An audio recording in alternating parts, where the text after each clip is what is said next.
With V4X, much of the time taken to write up the ROC is in cross-referencing the evidence that you've gathered during your assessment.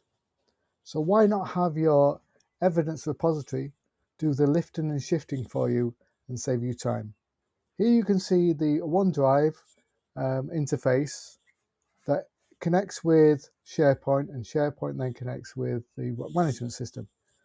Onedrive is given access to your customers, and your customers can simply be given 12 folders.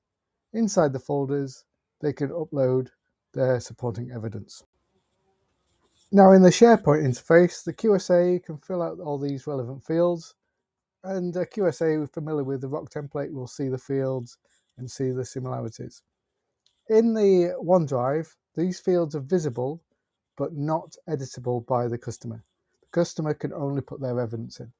But as you can see, all the customer's evidence is in each of these folders. Once the evidence is in your evidence repository in SharePoint, having linked your SharePoint site to the ROC management system, the next stage is to select these documents and directly import them into your digital ROC template. Having collated all the evidence in Onedrive, as the QSA, I can now work on these folders and start to compile all of the supporting data. If I know the requirement that needs to be filled, the reporting instruction reference can be entered in here. But that's not the only place. What I'm going to do now is I'm going to go into my ROC management system and show you importing this information directly into the ROC management system.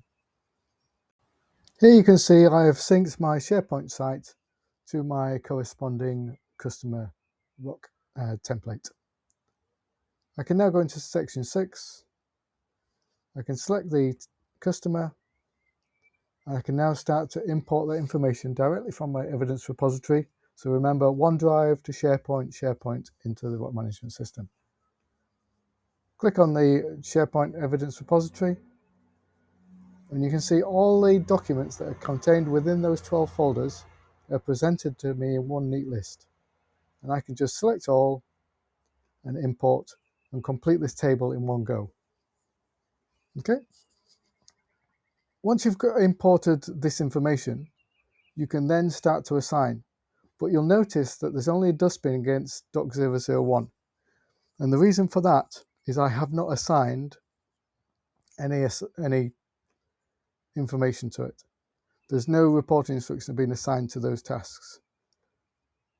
These here have been done directly in SharePoint. So the number references that were in the SharePoint table are now directly mapped to these particular requirements. But for this one, I'm going to show you the doc001. So there's my doc001. And I now want to go in and put this against all the corresponding network requirements or network diagram requirements. So the first one is 123. Then we've got 133, 141, 144, and 1151. Nearly there.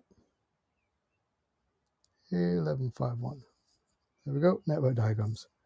And I just click a button and assign that information.